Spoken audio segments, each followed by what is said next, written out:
I thought it would be interesting for us in this nugget to take off the training wheels a little bit and have you do a lab on your own. Now, have no fear, you already know how to do what I'm about to ask you to do because we did it in the previous nugget. In the previous video and associated lab, we created a new switch, and we did it on ESXi2. And that new switch was named vSwitch 1. Now, the problem with vSwitch 1 is that it only exists on ESXi2.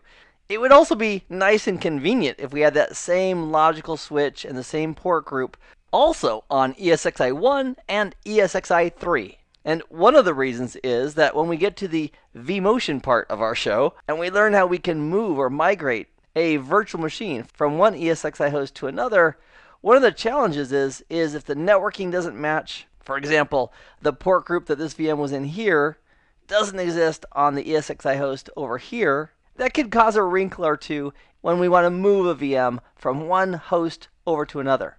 So, my friend, here's your mission, should you choose to accept it.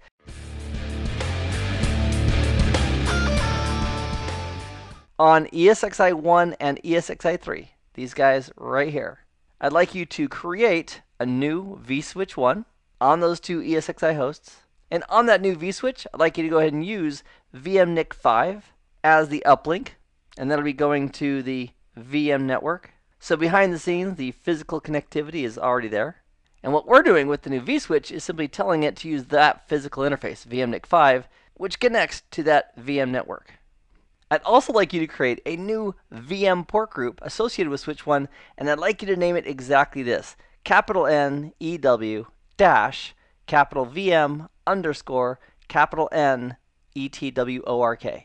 Just like we did on ESXi2. So at the end of the day, when you're done with this lab, all three of these ESXi hosts will all have vSwitch 1.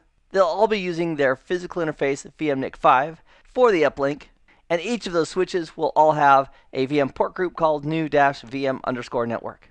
And in this nugget, I'm going to have you do the lab on your own.